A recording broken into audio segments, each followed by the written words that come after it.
Hey guys, welcome to a new video. Like, comment and subscribe if you enjoy. Without any further interruptions, enjoy the what if. Emotions were rampant in Tsunade's mind. She stared into his jewels for eyes, and wondered if he'd find it weird if she tried to get a closer look at them.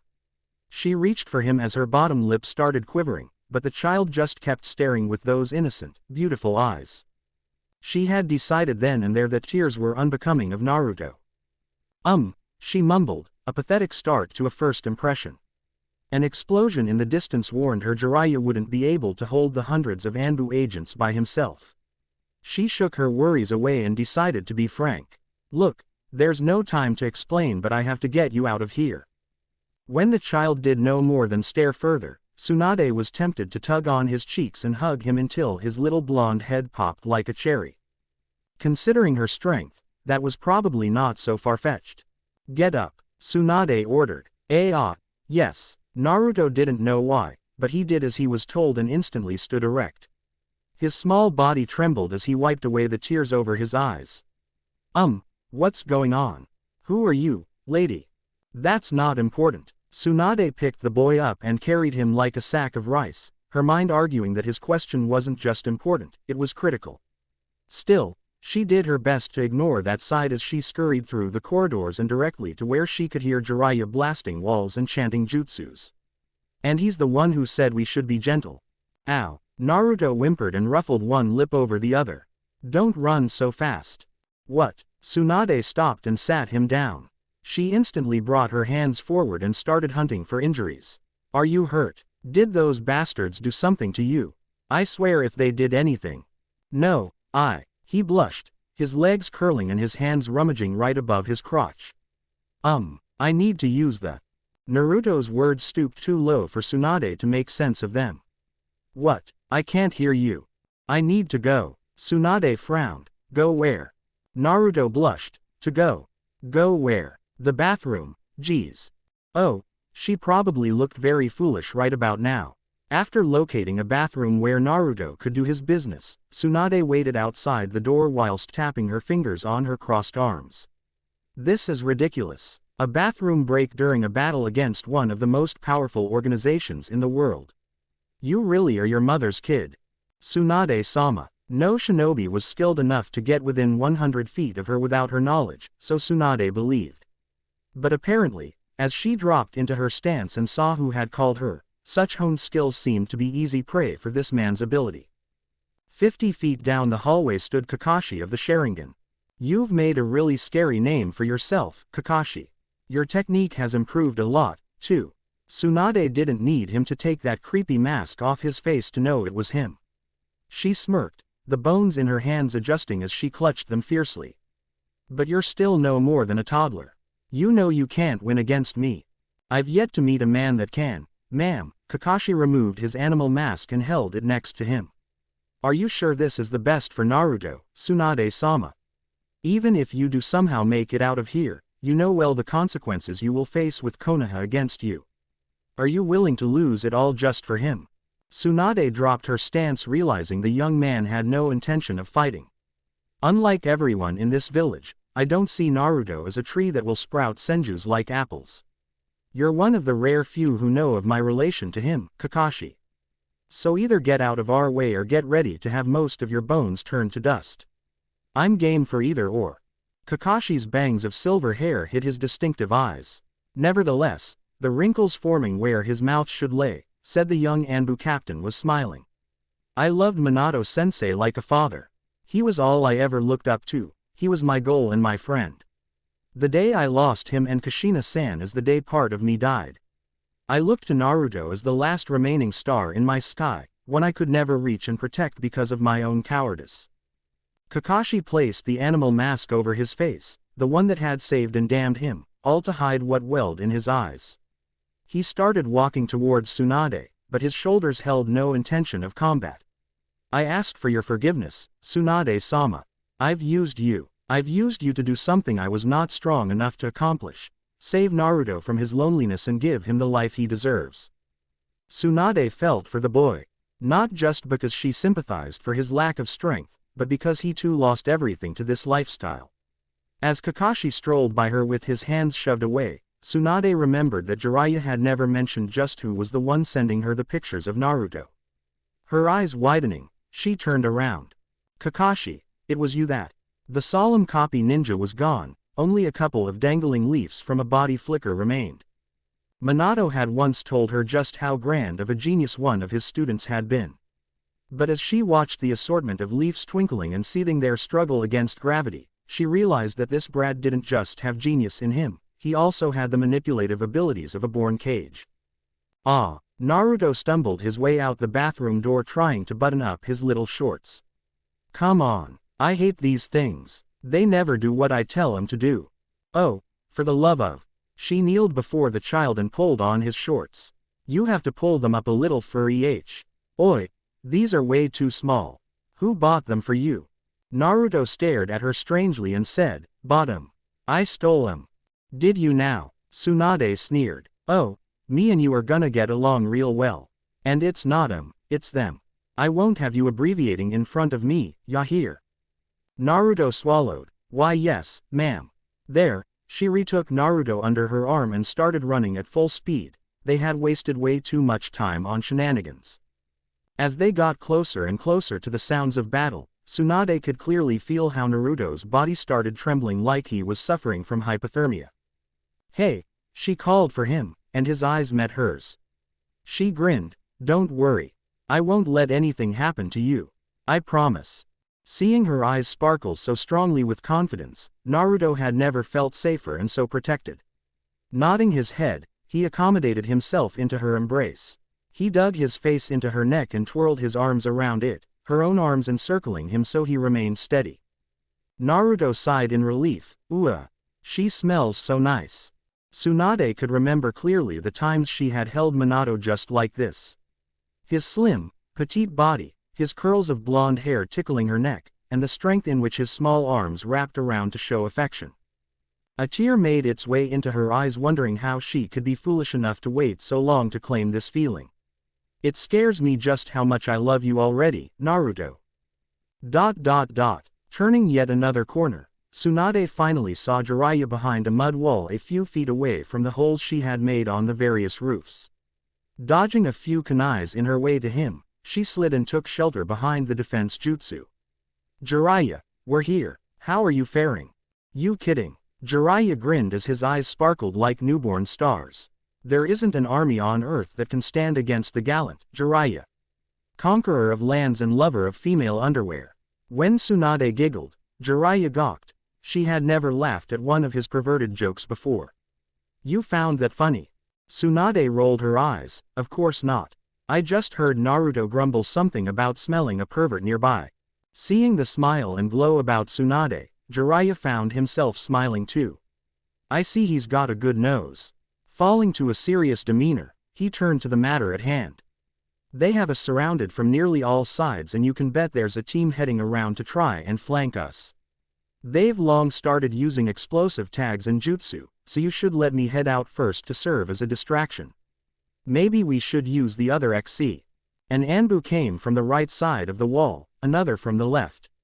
The first sent a kick for Tsunade, and she had no other alternative but to turn and allow the attack to meet her back, preferring to receive the damage in Naruto's behalf. She crashed against the mud wall face first, but immediately turned and attacked the agent's chest with her own leg, shattering the armor over it. Jiraiya too saw his assailant's aim was to kick him, but he had no need to protect anyone. He caught his enemy's leg, and flung him towards the mud wall. His fist, hard and overwhelmed with inertia, crashed against the Anbu's chest, piercing the armor with ease. No time to change plans. Jiraiya declared. Tsunade, I'll make you a 5-second window. You get him out of here. All right. Using his wild lion's mane, Jiraiya covered himself and used his steel-hard hair to jump across no man's land while absorbing the impact of kuniyas, fire jutsus and explosive tags. He stood in the middle and withstood the assault of over 100 Anbu agents. He sprung through seals and breathed in. Fire release. He unmeshed the top of his hair jutsu. Fire bullet. Aiming it directly where their entrance was, Jiraiya unleashed his molting fire straight for the surface, forcing every agent around the various holes to scurry back before facing severe burns. He turned towards his fellow Sannin with his hands preparing to boost her. Tsunade, move. Naruto, keep your head down. Tsunade held the boy close and ran straight for Jiraiya. She pumped her legs with refined chakra and used Jiraiya's hands as a springboard. I better see you up here next. Jiraiya watched her take off and make it out of the death pit with little difficulty. Dread quickly drained his face of any positive emotion, feeling the crumbs of natural energy telling him just what was on the surface. Tsunade. His digits started making seals like machines born for said purpose. It's too cramped for Gamabunta, but for them. As soon as the final floor had been cleared and she reached the surface, Tsunade knew this had been a horrible mistake. The first thing she saw was a male with a white cloak and black trousers, the Anbu commander, and another 50 Anbu agents. She landed, and they all finished their hand seals. Oh, crap. Anbu, the commander spoke, his voice void of all emotion and lacking any shade of mercy. The sacred law has been breached by the Slug Princess of Konoha. He raised his hand with his index aimed skyward. After a moment of silence, he dropped his hand and pointed. Process her. One jumped over everyone, fire release. Another slid past his teammates, lightning release. 5 formed a pentagon around Tsunade, earth release. Several aimed straight for her, water release. From all directions, a jutsu from most elements started heading straight for her with the intention to kill. She fastened her teeth and squeezed Naruto's quivering form tighter. Strength of 100. Yet again thick lines of black markers spread across her figure, filling her being in practically perfect chakra. You'll need 100 more to take me. She hugged Naruto with one arm, and used the other to slam her fist against the floor. The explosion that ensued consumed the area with dust, but not before countless rock formations were lifted and used to cover the center of Ground Zero, where Tsunade and Naruto stood. Another round of countless booms followed suit from the elemental jutsus, destroying the rocks summoned by Tsunade's monstrous strength. After that, however, Tsunade could do no more but hope Jiraiya or someone would come to assist her. But instead, as she swiped away the airborne dust with a flail of her arm, all she could see were the dozens of kunais coming her way from every direction.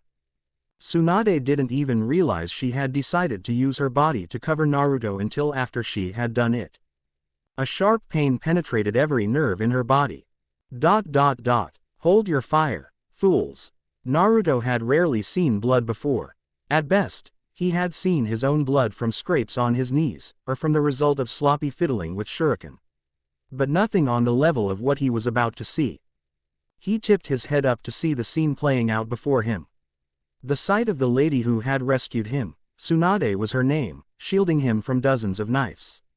He assessed her further and saw kunais in her arms, legs and back, all of which had drawn blood and had started touring down her body. Why? Drips of it met his forehead, and Naruto gawked with horror etching his clammy face. Even more started pooling under him until his hands could feel the thin warmth of it at the tip of his fingers. Why? He inquired yet again, his voice small and cracking. Why would you go so far, for me? Idiot. Tsunade's grin would have been infectious, had there not been a reasonable amount of blood making her lips a tad redder than usual. Didn't I promise to keep you safe? Besides, do you think a grandmother would ever let her grandchild suffer pointlessly? That's not how a family works, oi. His eyes flashed a very thick scarlet. Family. Was that why she had taken the blow on his account? Naruto had never felt angrier, and more confident in his abilities than that very moment. You're my grandmother. Then, you know my father and mother. Tsunade chuckled at such a convoluted question. Of course I know them. Your dad was my son. She groaned as her body started mending, the thought that told her this was not the time to have this conversation, ignored by the adrenaline coursing through her veins. I loved your father very much, Naruto. And I love you just as much. I'm so sorry I left you alone. Damn. Hiruzen cursed much more strongly in his mind. The scene before him was like a war-torn battlefield, one punched in the face by countless meteors right after. I was almost too late. The respected council landed behind their Hokage, Danzo unsurprisingly in the lead. He assessed the damage with a critical eye. The procedure to this was obvious to him. Anbu, arrest them. Wait. Hiruzen swung his summoned staff and halted all agents at his command. They stood down, and he frowned. Nobody touches them without my permission. And mine. Jiraiya landed, cracking the floor under him, his impeding figure much larger than usual. It wasn't because of his height, however, but because of the two legendary toads fused to his shoulders and the silky, controlled nature of his killing intent. His face was toad-like, his marks were longer along the sides of his face, a goatee graced his chin, and his nose was larger. To have to resort to this. Damn it. Every Anbu, including the commander, took a step back from their line. His eyes were as intense as any other Sharingan, and his appearance and aura guaranteed he would not take kindly to any who stepped closer into their space. This, they mentally argued, is what it meant to be a Sannin. The power of just one of them was being showcased right before their eyes, and it was a magnificent sight to behold as a ninja. Shikaku phrased it the way everyone thought it, Sage Mode, Does anyone know a stronger word for troublesome? Only Sarutobi had the stones to invade Jiraiya's ground. His chakra flared amongst his soldiers like a king reclaiming his authority. Those there were reminded just why he was hailed as the god of shinobi. You two are testing my patience, Hiruzen began. You may be my students and I cherish you both deeply, but I will not show mercy to those that harm my village. Hypocrisy runs well in Hokages, Jiraiya knew he struck him good when the old man's eyes narrowed. Seems that wound Orochimaru left is still fresh. Fukasaku-sama, Shima-sama, are we ready? Fukasaku brought his hands together into the ram. Jiraiya-chan, for the sake of the child of prophecy, we mustn't hold back. Shima also squirmed her toad hands into a seal. Yay, let's just hurry. I've dinner ta prepare and little time ta get to it. Fukasaku dono, Shima dono. Sarutobi sighed, seeing two of the strongest summons in existence on each of Jiraiya's shoulders, the two sage toads. Their interactions may have been limited, but they still knew each other fairly well. I find it difficult to accept that you have taken Jiraiya's side. It's not about sides, Sarutobi-chan. The dense power of Fukasaku flourished like a cloudless eastern sky in the morning. The ground under Jiraiya cracked, hinting at the amount of energy streaming through the Sannin. It's about what's right. You should know that better than anyone. Shima was not dwarfed by her husband's exposition of energy. She concentrated and processed natural energy with just as much ease, if not faster. Let's get this on already. Jiraiya sneered, seeing the Hokage's pace quicken. I've wanted to go all out against you for a while now, sensei. Think the student finally surpassed the master. You're 1,000 years too early to even consider such a foolish thought.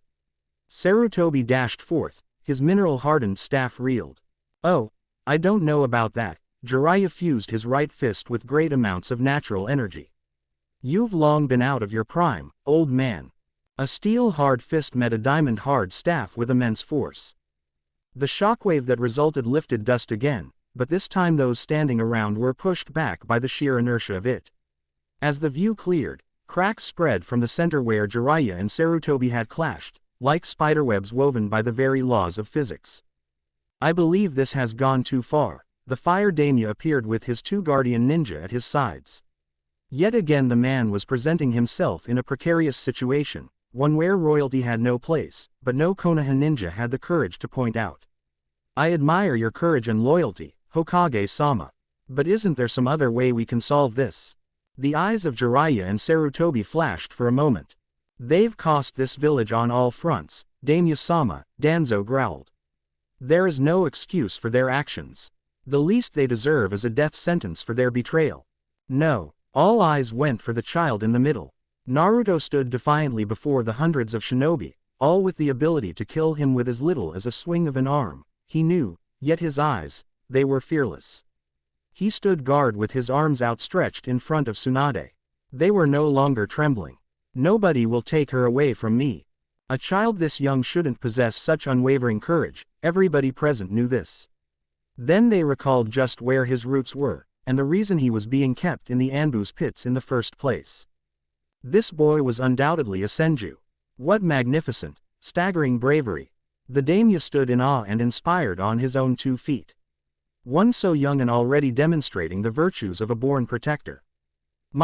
If I didn't know any better, I would say you were the Lord first reincarnated, child. He may not be the reincarnation of my grandfather. Tsunade raised herself from the ground without an injury in sight. Smiling down at the wide-eyed Naruto, she stood by his side and pushed him to her. But he is the offspring of our son, the Yondaime Hokage, Namikaze Minato. This boy is my grandson and I will not let Konoha use him as a political bargaining chip, that I swear. Even the Anbu were caught off guard by her confession. The Yondaime's son. Incredible. Silence. Danzo also stepped within Jiraiya's circle without worry, his face showing an abundance of rage. Those are national secrets you're spouting, Tsunade. Does nobody here understand the gravity of the situation?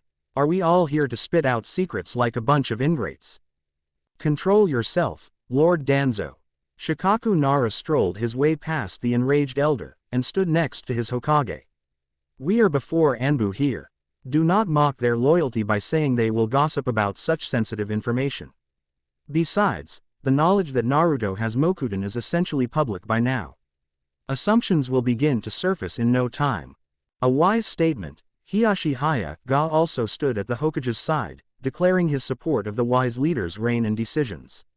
The council, the Anbu, we are all aware this is S-class information to be held at the expense of our lives. Hokage-sama, if I may. Hiruzen grunted his agreement. Proceed. Anbu, Hiashi cried, secure the perimeter and make sure no unwanted stragglers are among us. My Byakugan has assured me there isn't, but I do not wish to leave anything to chance. Yes, sir. The hundreds of ninja spread like sand thrown across a table, in every and all cardinal directions to follow through with their orders. The Yondaime's son. Naruto's abnormally colored eyes instinctively found the head that was literally right above them, the Yondaime's stone monument. His idol, the person he aimed to someday surpass, was his father. I'm his son, the Yondaime Hokage's son, holy she. Hey, Tsunade tugged on his cheek, both to stop him from cursing and because she'd been holding the urge to do so for a while now. Oh my god, they're so soft and chubby. As he boasted a pout that could melt diamond, Naruto rubbed his sore cheek. When Tsunade turned back to face Sarutobi, he peeked at his supposed grandmother from the corner of his eye. Naruto didn't know how, but he could feel the kinship there, pulling at his most prime of instincts. You, and that obscene pervert. Oi, you're really my grandparents. For reals. Tsunade ruffled the youth's mop of golden hair. Yep, for reals. All those years of repressed anger surfaced in Naruto then and there. His first target, the Sandaime Hokage of Konoha. His eyes found the elder with a dot of fury deep in them. Gigi, why didn't you ever tell me I was the Yondaime's son, that I still had living family? To protect you from exactly this, Sarutobi relaxed his posture and twirled the staff around his back. He stamped the floor with it, his eyes still fierce but requesting forgiveness. You need to understand I did what I did for you, Naruto. Everything I did was for your own good. What kind of excuse is that? Snarled the young Senju. Who decides if my family is good for me or not? Naruto. Jiraiya also lowered his fists, though his composure remained tense. This isn't the time or the place. We all obviously have some explaining to do, but not in front of this many people.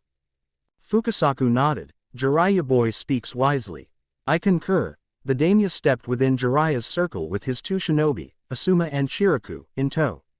I cannot have descendants of our founders seen as common criminals, it would bring insult to everything we represent. I am aware this situation cannot be influenced by me, per se. But Lord Hokage, I bid you understand what I am trying to get across. I do. Sarutobi glanced at Jiraiya, a wealth of knowledge being transferred through their eyes alone. Sighing, the Hokage nodded at his student. He turned towards the small bundle of yellow rays beside Tsunade. Naruto, do you still HPLD any love for Konoha? A vague question, everyone present decided. But to the 9-year-old Naruto, the answer was crystal. Of course I love Konoha, Naruto smiled. It's the only place I can call home. Tsunade looked down at the child and knew his feelings were genuine. She felt conflicted about this, for if Naruto wished to stay in Konoha, she would have to stay as well. And that was the last thing she wanted at the moment. Then you must abandon it. Sarutobi felt a certain amount of pride seeing the boy blench at such an outcome. At least for a while. As for you two, his tired eyes turned to Jiraiya, though they knew he would be speaking to the both of them. You will take him away from here and keep him safe at all costs. Both of you are to return to the village when I wish you to do so. I will give you further orders later on. Oh, and mark my words. If either of you tries anything slick, I can assure you I will not be as merciful as today. You have been warned. This is blasphemy, the former leader of Root, Danzo, growled in disbelief. They basically destroyed Anbu headquarters, made a mockery of the Hokage's power, and now you're letting them get away scot-free with the Jincha Riki. Have you finally gone mad, Hiruzen? What makes you think you have the authority to get away with this? As he eyed Danzo from the corner of his withered eyes, Sarutobi made something abundantly clear. I am the Hokage, he proclaimed, his aura pulsing as if to rectify such a status. Does anybody here think they can defy me without consequence? His council of clan heads wisely came to stand around their leader. This village is not ruled by democracy, Danzo. The majority does not decide what is best for Konoha. I do. Naruto stared at the Sandaime with awe in his grape-colored eyes. Whoa, I didn't know Gigi was such a a cool guy. What's a Jinda key by the way? It's Jincha Riki, Naruto. Tsunade smiled at him. And I'll tell you when you're a bit older, deal. Naruto grinned thinking it may be a super secret ramen recipe only adults know about. Deal. Danzo had never felt more outnumbered and humiliated. Grinding his teeth, he made his way into their unified squadron with the usual small limp in his step. You're right, Hiruzen, you are the Hokage. The faintest smirk came to his lips once he stood in front of Sarutobi, as if to assure that he would follow him. He would have his chance someday. Tsunade looked at Jiraiya suspiciously, and whispered just below the threshold of common courtesy. Did you and Sarutobi plan all this? It feels way too extravagant and convenient. Saying his appreciation and goodbyes to the elder toads, Jiraiya turned back to Tsunade with his face back to normal. He gave her a toothy grin and 2 sparkling thumbs up. Maybe we did, maybe we didn't. Well then, the daimyo chuckled as he partook at the suddenly popular custom of surrounding the Hokage. Naruto-kun, I have the perfect place for you to hide out in. How would you like to live like you deserve, and indulge yourself in the luxuries of my castle? It is surrounded by a beautiful forestry and I have a young heir you may enjoy playing with. Naruto stared at the man, his mouth open to show but a small black dot. He looked up at Tsunade. Who is this creepy old dude? In all his years knowing him, Sarutobi had never heard the daimyo howl with such an honest and unrefined laugher. Naruto opened his eyes, and rubbed them to rid the drowsiness in them. Feeling silk against the upper portion of his arms, he dug them deeper under the cold offered by the nether parts of his unusually plump pillows. Feeling suspiciously comfortable, he sat up and inspected the room he found himself in. The sheets around him were a strong magenta, made from a material he knew was expensive just by the coloring. The room was large and sturdy, but still kept those hints of luxury with the solid wood that made the flooring. Most imposing of all, however, were the crimson curtains shielding the windows, and the drapes of silk covering the canopy bed he was in. Of all this, only one thing helped Naruto make sure he wasn't in his cramped apartment. It smells like cinnamon. He started hiking the treacherous terrains of his unnecessarily large bed, and fell face first against the wood when he unknowingly reached the horizon. Wood, he muttered half asleep. Ah, wood, awesome, perfect wood, I missed you so much in that stupid prison. Naruto rubbed his face against the floor, a look of ecstasy on his whiskered face. What are you doing? Naruto reluctantly stopped harassing the fine wood to open his eyes. At the door, right next to the entrance to his room stood Tsunade, a cup of what appeared to be tea in her hand. He tried to fish out an excuse, but his brain betrayed him when Tsunade sneered, forcing his cheeks into a warm flush. I was just. It's that prison ya see. Shut up. Pouting, and with his pride wounded, Naruto stood back up and grumpily crossed his arms. Where the hell? She glared, and he fearfully cleared his throat. I mean, where are we? Tsunade smiled so widely it began to hurt a little. She was finally with Naruto. The warmth she felt at the sight, at the simple knowledge that he and she were sharing a home, was completely overwhelming. Well, my little Senju heir-to-be. She made her way inside and sipped at her tea. We are in the daimyo's humongous castle.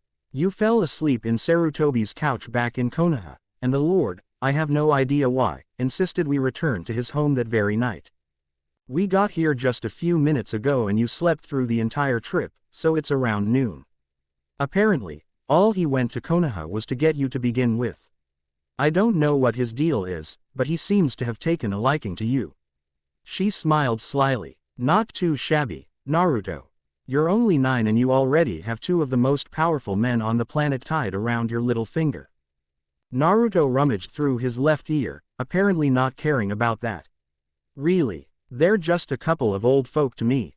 I still think it was a terrible idea. Jiraiya came sporting the rear with his own tea in hand, his expression like that of a chicken holding a bloody vendetta against the sun.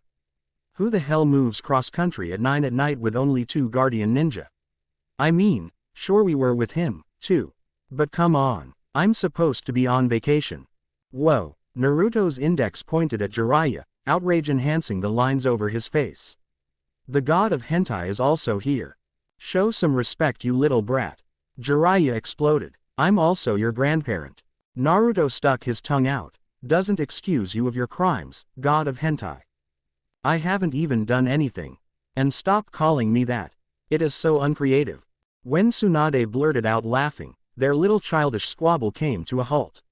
She swiped the emotional tears pooling in her eyes, some of happiness, others of raw disbelief that such precious moments would finally be consistent. All right, that's enough, she sighed as she dropped all playfulness. Naruto, I think you're entitled to some answers, so, ask away. Naruto steadied himself and stared at them both, as if he were searching for something. Why did you leave me alone for 9 years? Naruto's eyes hinted at how straightforward he would be in his questions. He didn't even seem his age for a moment. The Toad Sannin was the one to wonder if that had anything to do with the Senju blood in his veins. Jiraiya used one of the canopy's posts for support and pressed himself against it, sipping at his tea. There will be no lies between us, Tsunade. I know, Tsunade nearly snarled. Her heels clicked against the floor as she neared a polished, ebony-colored table and placed her cup over it. I held you and Minato responsible for the destruction of the one happiness I had. It was only for a short period of time, but I did so nonetheless. You were already 4 by the time I snapped out of my own foolishness. I couldn't bear to see you hate me, so I cowardly refused to return. She's not the only one at fault here, Naruto. Jiraiya finished his tea and laid the cup next to Tsunade's. I may have spent most of my time trying to keep you both out of harm's way, but it makes me feel no less ashamed that I wasn't there to try and make you two get acquainted with each other. It's one of my many regrets. Hearing this gave Naruto a mixture of emotions: anger, grudge, understanding and sympathy. Sure, they had left him alone, but now they were back and they wanted to be with him. When was the last time anyone had ever said that to him? Still, the feelings of reproach and resentment were there, present among everything else. The fact was that Tsunade had still abandoned him, but his unselfish nature kept him from demanding an apology because she had lost a son. Something he knew nothing about, but was not insensitive enough to ignore. He better than anyone understood how fragile a person can be. I don't think I can forgive you. Naruto's eyes wandered to ignore the looks of pain the two Sannin turned to give. He was only human, and he could only pray this feeling of resentment would be washed away with time, though he wouldn't count on it. Well, at least not immediately. Another, probably as important question entered his mind. Naruto's eyes sparkling, he continued. What's with me? Why do I feel this weird chakra streaming through me? It's like every living thing around me is an extension of myself and I can use it to absorb my surroundings. In fact, right now I can feel people walking inside this very building. I don't even know how. It's wood release. Tsunade grinned and patted the confused little blonde's head. You're a Senju, Naruto. What you have is called a bloodline, and that bloodline allows you to activate jutsus that would otherwise be impossible for other people to use because of differing genetic traits. From what I know, these cells procreate as late bloomers, hence the rare system that imitates somewhat of a progenitor's circle in which... Stop. Jiraiya shook his head at the look of innocence Tsunade gave him. This kid's 9, Tsunade. Stop giving him the medical theory and just tell him outright what it is he has. He too patted Naruto's yellow head. Congratulations, kid, you can make wood. He scowled. Why does that sound dirty?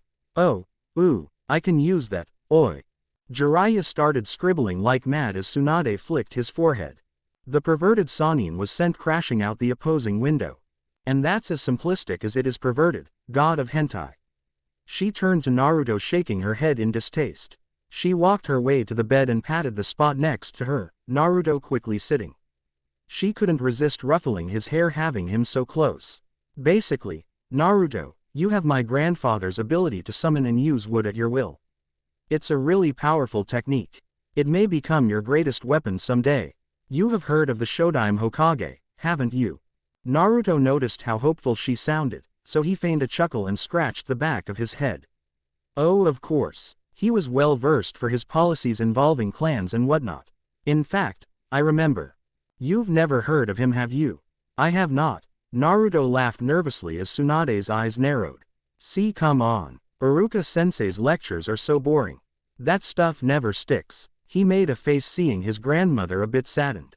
Well, I at least know he used to be incredibly powerful. The kids in my school used to say he may have been one of the strongest Hokages. Tsunade smirked semi-smugly. I know for a fact he was the strongest Hokage. Naruto's eyes bulged into two white saucers. Oh, the strongest. He pouted as he hummed in bemusement. But, ya see, I've also heard Gigi was the strongest when he wasn't so shriveled up. And some have said Dad was the strongest. Tsunade smiled hearing Naruto call Minato Dad. It filled her with a warmth she couldn't very well explain. Sensei was definitely strong when he was younger. But he would never admit to be stronger than Ji-chan. Minato on the other hand. She sighed remembering his age when he perished. It's hard to tell when he died so young. But yes, he was labeled as the fastest shinobi and he was barely scratching his 20s. We'll never know. Tsunade watched the little blonde suddenly stare at his hands, as if he wasn't expecting to have so much in his body alone. You're a born genius, Naruto. You're a bit of a late bloomer is all. Jiraiya and I are going to make sure you grow as you should. We're going to be taking care of you from now on. A genius, Naruto reiterated, never expecting to ever hear that word directed at him of all people. Me, a genius, but that would mean I'm meant to become a seriously awesome ninja, you know. That's right, Tsunade confidently claimed. She giggled internally hearing the small lisp that reminded her of Kushina. You shouldn't sound so surprised. You'd be surprised how many people would consider you a prodigy with your Mokuden alone. Naruto was seriously starting to consider his ability as something more than just some special quirk. Mokuden, huh? Naruto lifted his hand and beckoned his chakra to focus at the center. As the simple thought of Mokuden came to mind, a thin branch started making its way upwards, until he ceased the flow of chakra. Unaware of the female Sannin's stupor, he grinned and showed Tsunade what he made. Look, I really did make wood. It was Jiraiya's fault she was hearing it too. As Naruto walked through the lonely, but luxurious hallways of the daimyo's castle, he came to the conclusion that this palace was way too big. He ended up having to depend on his recently discovered abilities for guidance.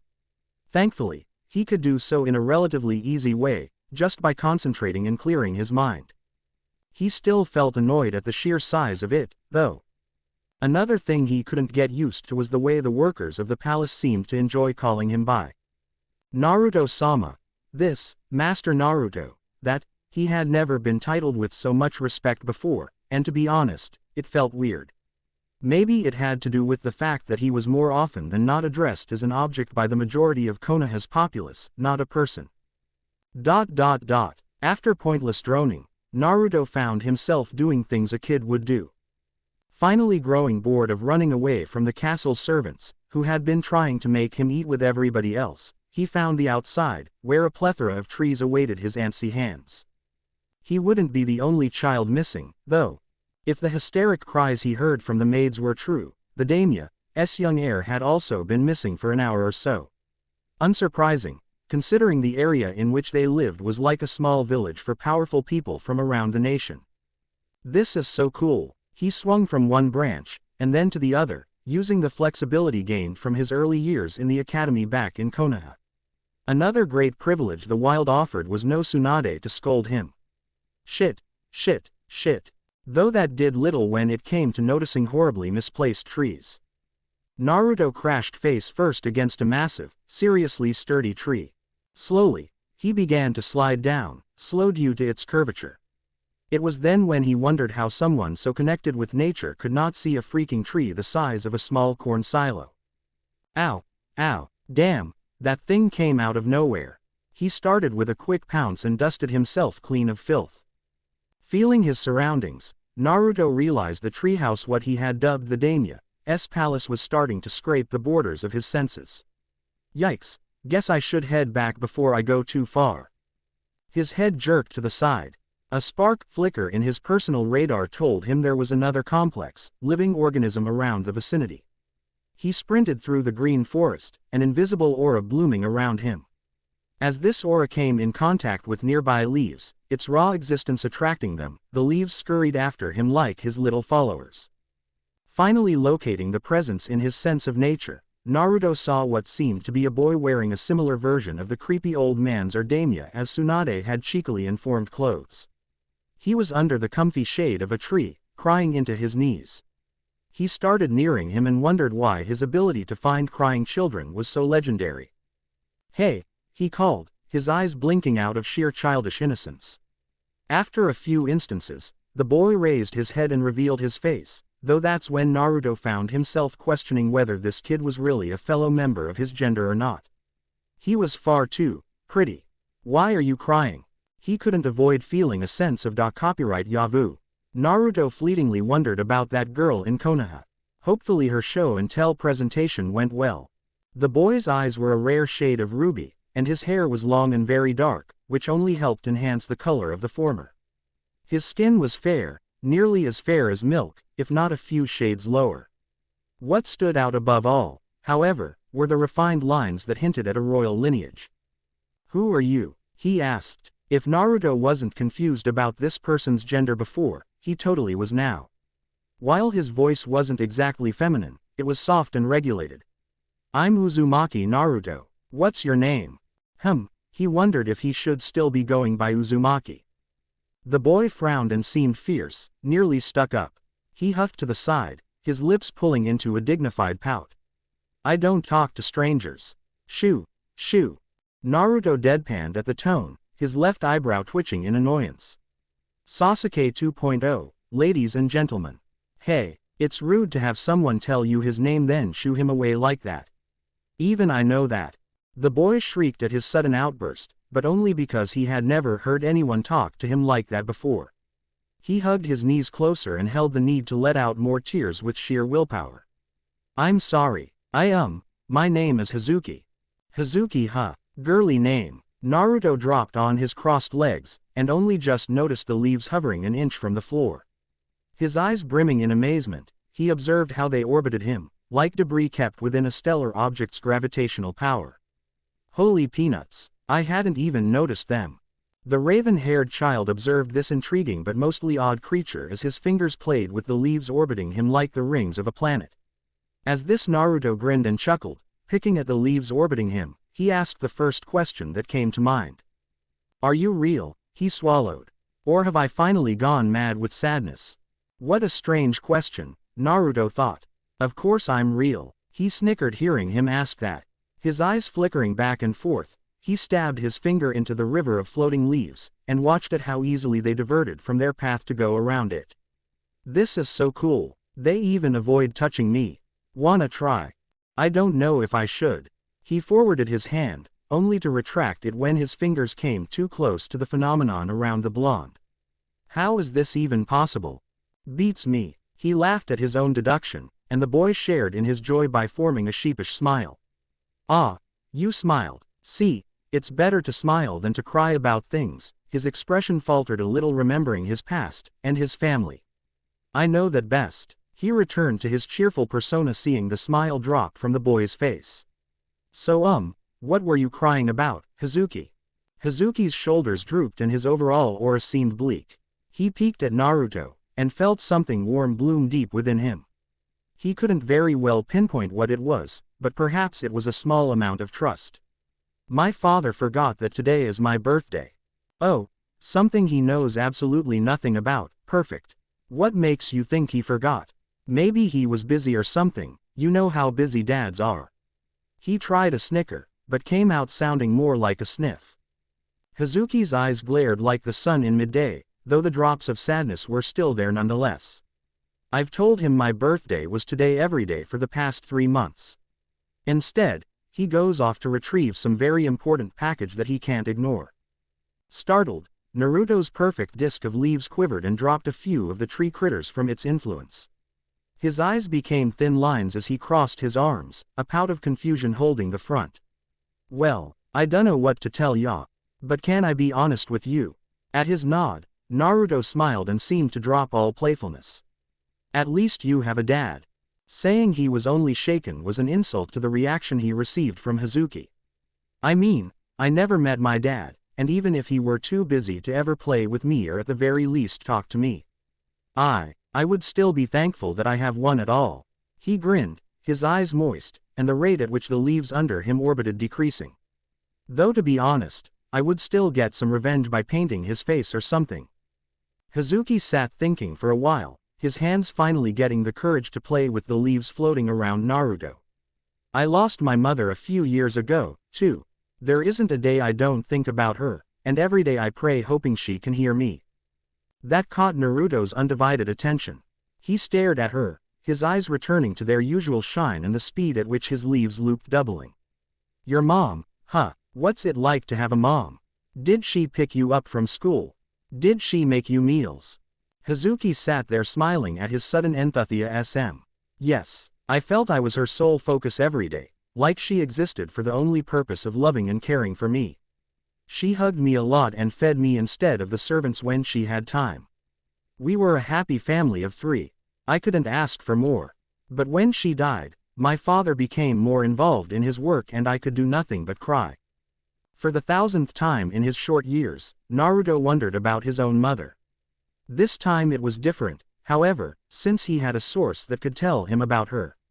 Tsunade hadn't said anything about her, only that the Yondaime, his father, was dead. Perhaps his mother was alive. His heart fluttered at the possibility. Well, don't cry, Naruto hollered, flailing his arms wildly, a new patch of excitement entering his system. Instead of crying, get revenge on your old man for ignoring you. That's what I'd do. Besides, which do you think your mom would prefer, that you cried, or that you played a little prank on your dad every now and again? A tinge of red blessed each of Hazuki's cheeks at the notion, though if it was embarrassment or happiness, Naruto couldn't tell. Actually, she would probably scold me for doing either. He smiled despite that. Still, I think she would prefer I do a little mischief now and again. She did always say I was a little too serious for my age. There you go. Naruto's grin could warm up the coldest of hearts, and Hazuki's was no exception. Hazuki-sama. Asuma landed next to the 2 children, his eyes in awe at the sight of leaves seemingly dancing around Naruto like dozens of small moons. This is. Shaking these thoughts away, he tapped his earpiece. I've found her, everyone. Tsunade-sama, please advise, your little Senju is with her, should I? I see. No, are you sure, ma'am? Understood. When Asuma bopped his head, Naruto's influence on the leaves collapsed and restored itself in an instant.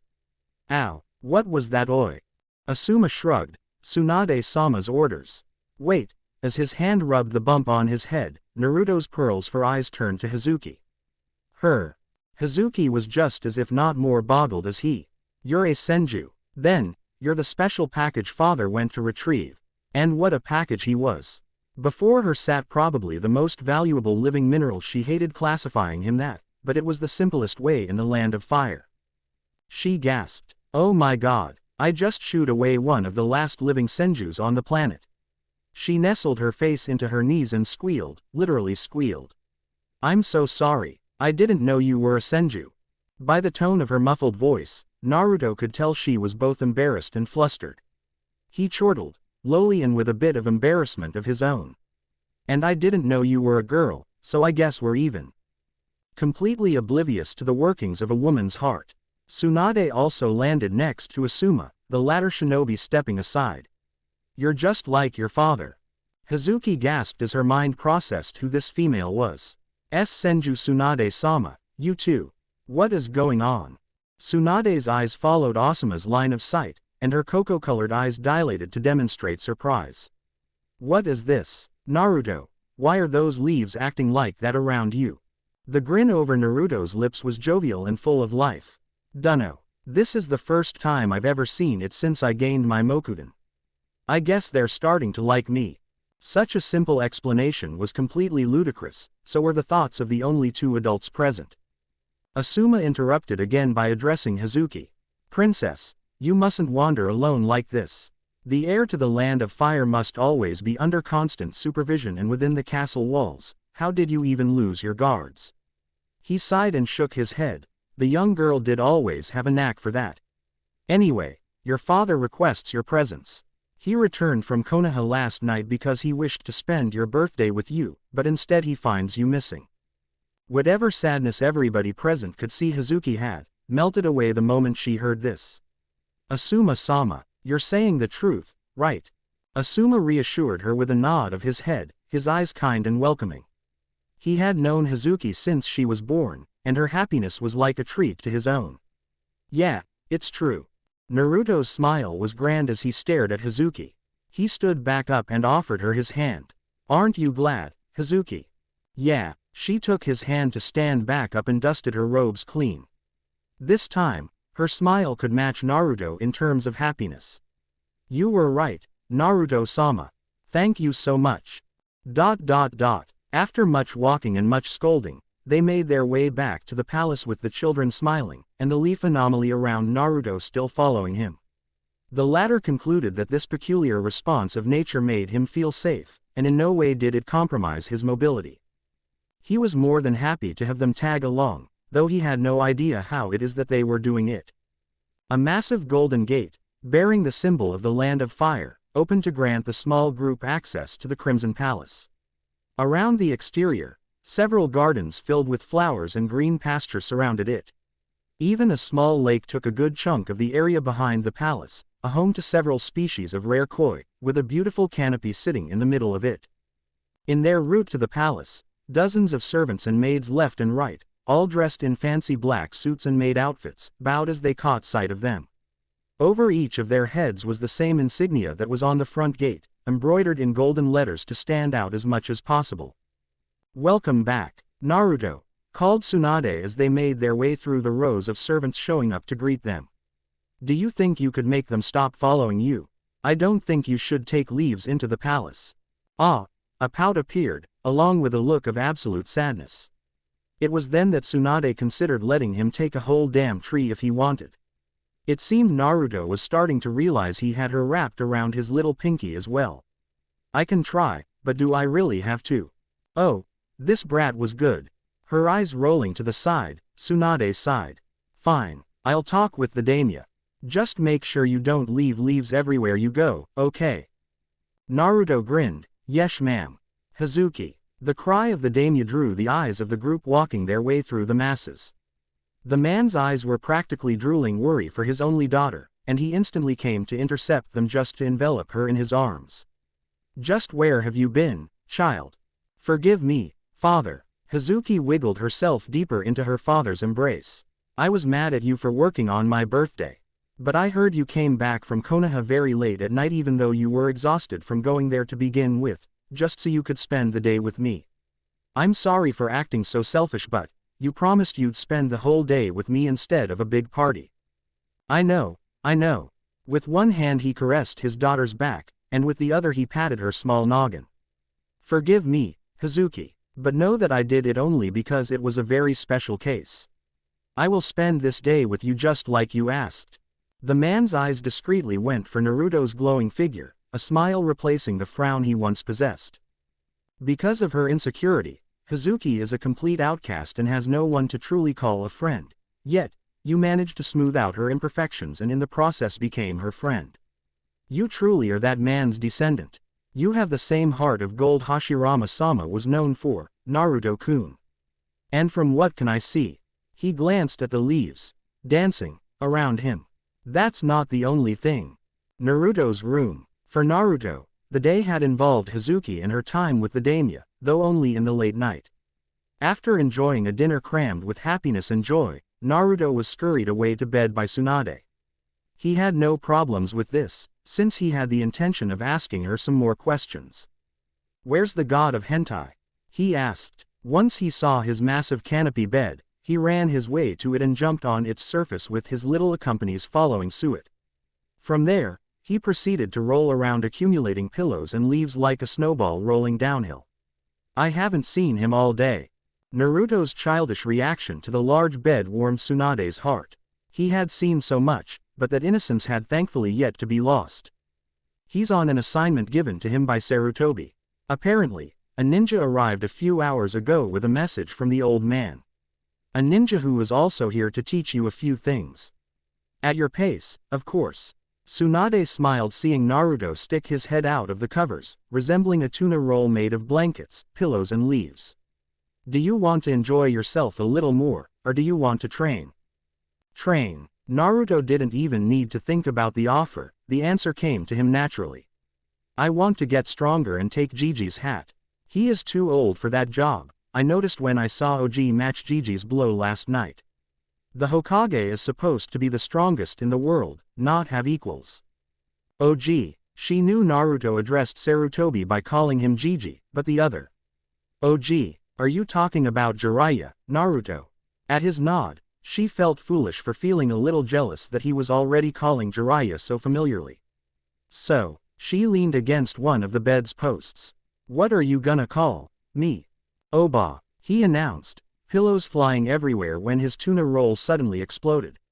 He bunny hopped his way to the edge and sat there, his little satellites orbiting him at a higher rate than usual. "I can call you guys that, right? You are my grandma and grandpa, after all."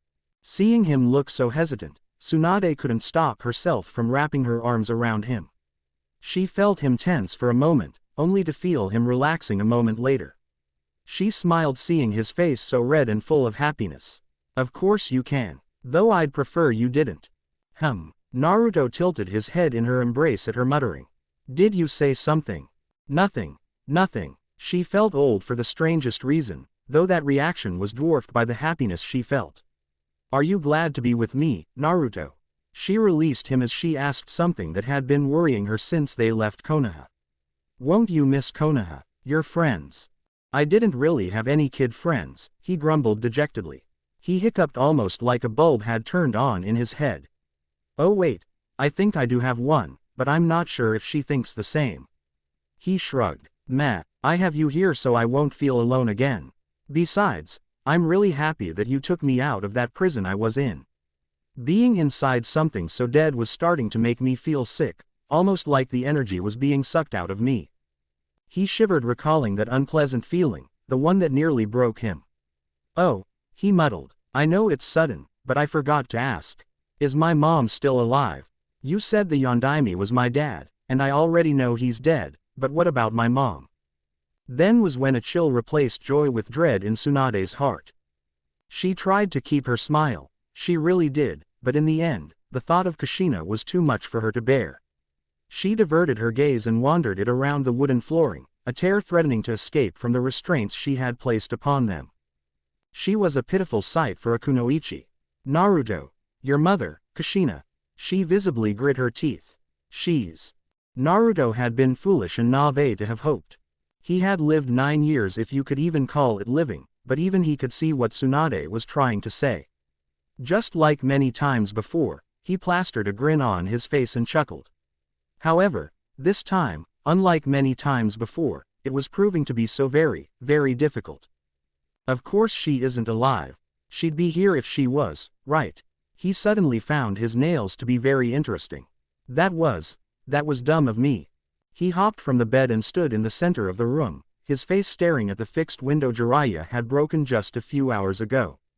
The leaves around him, however small their existence, hovered slower than ever before, and threatened to drop altogether. "Oba, I'm sleepy so." He sniffed as he tried to contain himself. "Can I go to bed now, please?" Tsunade forcefully sucked back her tears like the ninja she was. "Naruto, I should tell you." "Please." He stopped her, his voice dropping several notes. I just want to be alone for once. The irony in his words wasn't lost to Naruto. Tsunade sat there for a moment, thinking. After seeing the way his fists were clutched and trembling, she stood from her spot and headed for the door. She stopped and looked back, but was incapable of seeing his face.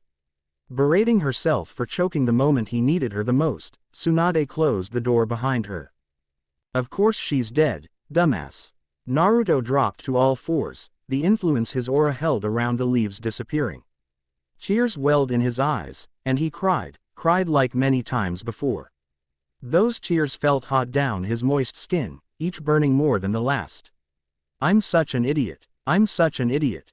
His limbs gave from under him, and he laid there, surrounded in leaves that withered as they soaked in his negative emotions.